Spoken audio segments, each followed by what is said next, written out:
Hi there, it's Denise, howtostayfitover50.com and denisesanger.com. Here, answering the questions that I've been receiving. I am 8 weeks post-surgery from my left hip replacement.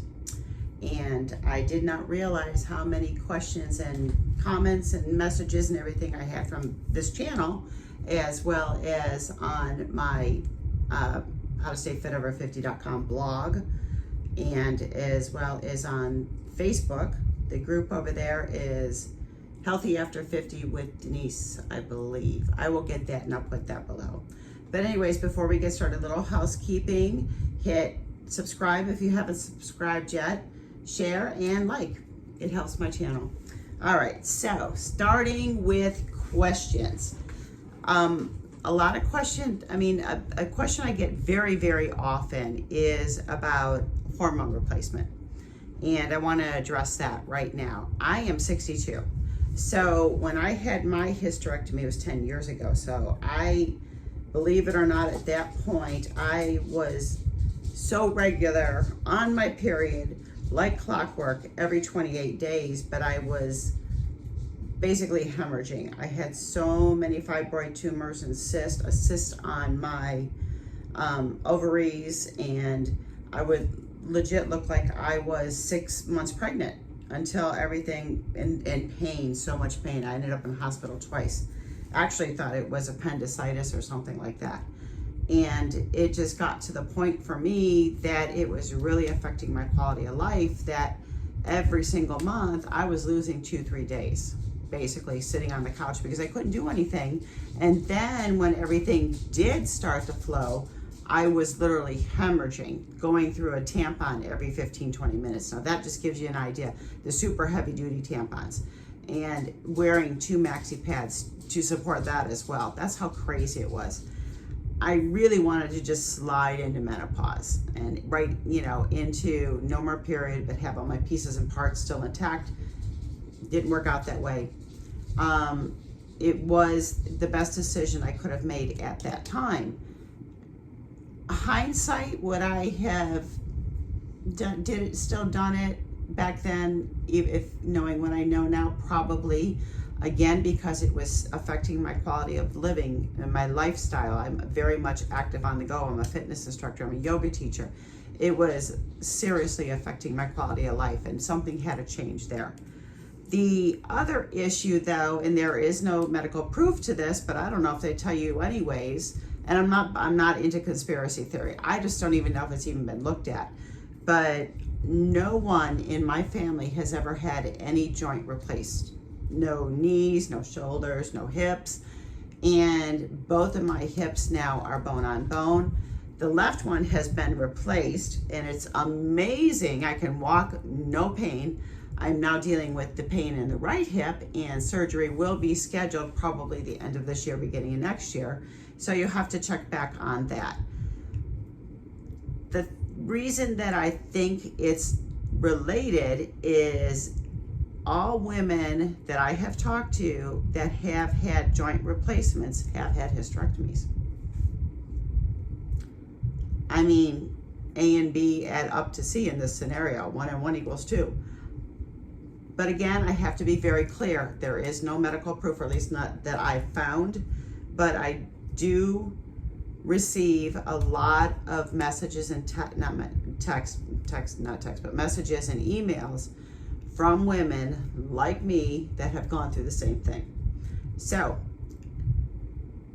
mainly this is for the younger women that find this channel, because I know I've received several messages from women in their 20s and 30s that have had to have complete hysterectomies. I really want to encourage you to talk to your doctor about hormone replacement. I did not go on hormones or any type of hormone replacement therapy after my hysterectomy. I think possibly if that would have happened, maybe I would not have gone down the road that I did. I can't tell you yay or nay either way, but I do want to encourage you to not only talk to your doctor, and if your doctor gives you the answer that you don't need it, go talk to another doctor. afterwards, after my doctor had said no, talking to my new doctor said, you should have been put on hormones. The reason being that I was still having a very regular cycle every 28 days. I was, more regular than I ever been in my life. And to go complete opposite, nothing, and within 2 years, I'm dealing with all these crazy issues and symptoms that I'd never had before.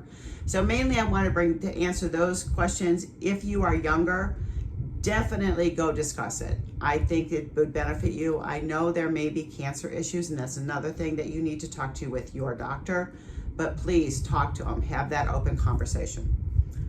The next subject, okay, belly, muffin top, whatever you want to call it. Yes, I am dealing with it again because after my hip surgery, I've been 2 months not being able to teach my classes, not being able to do yoga, the whole bit. It's one of those things I feel is, if you look at many women our age, you'll find that same thing, especially in the midsection. I was able to get the weight off. I did have to get help. I'm going to have full transparency here. And I was keeping it off. I was well over a year. And since the hysterectomy, since my hip replacement, I went from a super high active level to zero activity at all, not only before the surgery, but to, I just literally went back to teaching 2 days ago.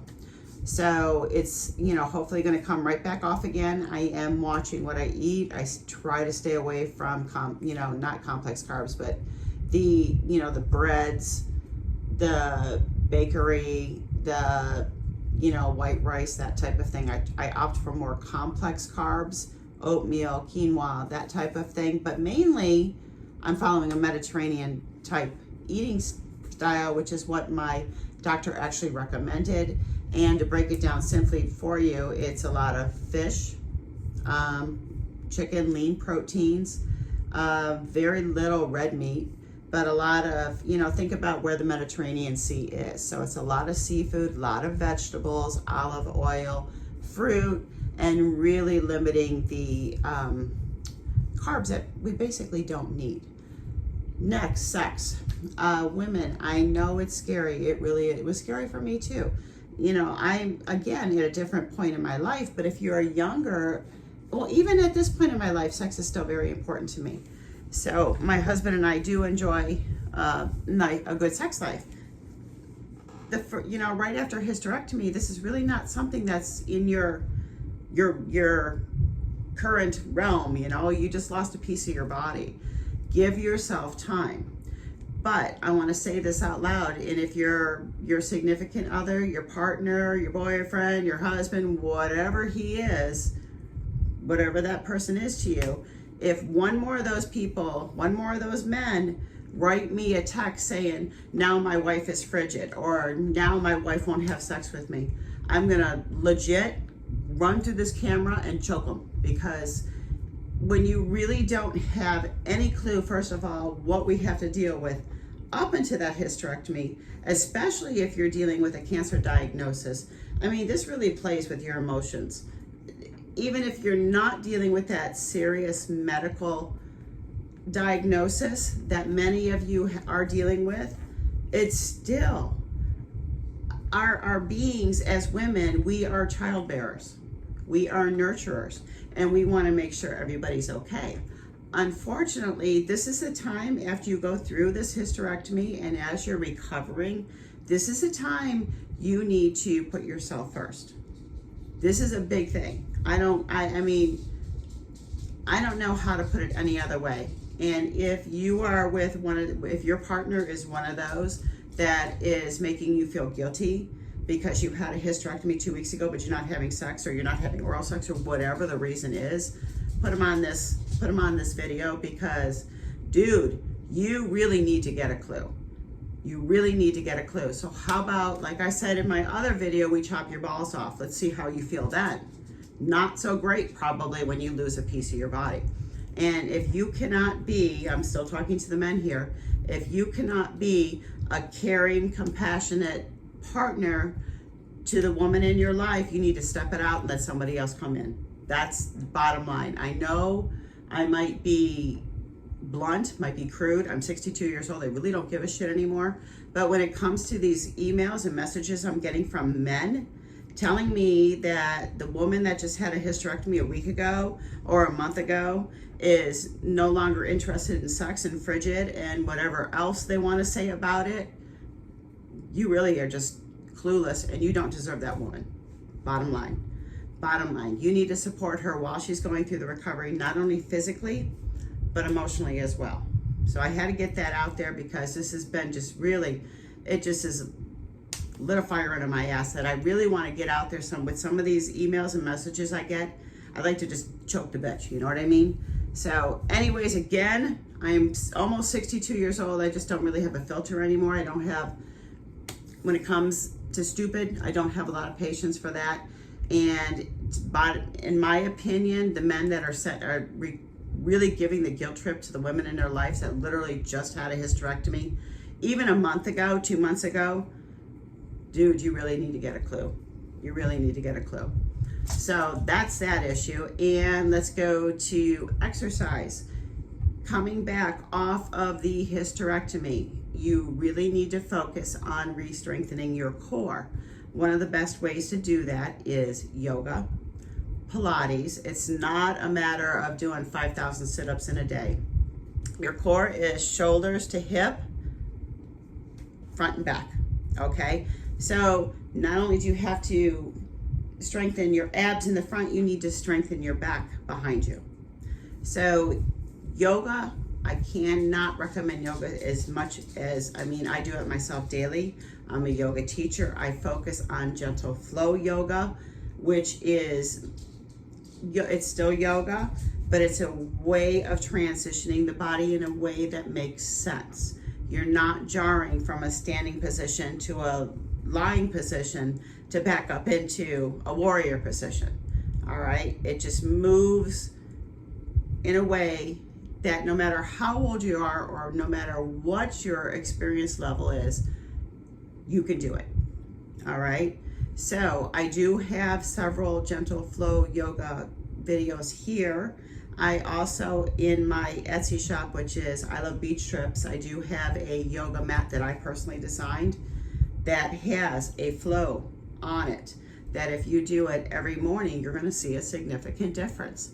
And in addition to that yoga mat, all you have to do is message me and I'll send you a complete yoga flow to follow.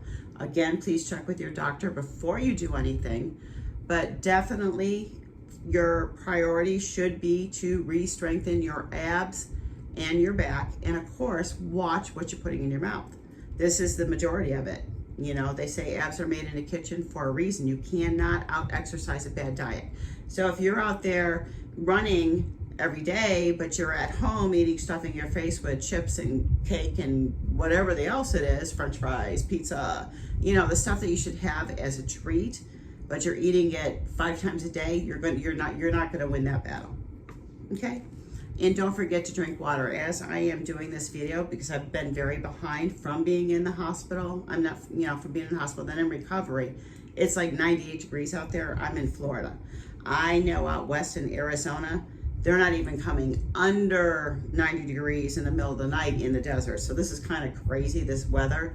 So please, please, please be sure that you're hydrating. And if you see this at a different time of the year, still drink your water. It's that important. You know, as we get older, our bodies really just don't give us that clue that we need to hydrate ourselves. And you have to pay attention to that. I've seen more older women end up in the hospital with UTIs and kidney infections and all that kind of crazy stuff because they're not drinking their water. This is mine. This is my second. It's 40 ounces. This is my second 40-ounce jug today of water. All right, that's it. Just very simple. And just remember how absolutely amazing you are. And you just keep fighting that fight. You just keep putting one step in front of the other. All right? And don't forget to hit like, subscribe, all that good stuff. And I apologize for the delay in getting through all those messages. It, for some reason, wasn't notifying me that they were there. And of course, being out for my hip replacement surgery, I was kind of in my own little world there for a while. Doing amazing. And Again, you have questions, post them below or email me. It's denisesanger@gmail.com. Very simple. See you online. It's Facebook, Healthy After 50 with Denise, I believe. I also have a Beach Bums Lover site for my hippie boho self that loves to be at the beach. It's I love beachtrips.com, and it's Facebook. I think it's I Love the Beach too. Isn't that terrible? But I'll put the right one down below. Anyways, hope you're having an amazing day, and remember how amazing you are. Reach out if you need me. Bye.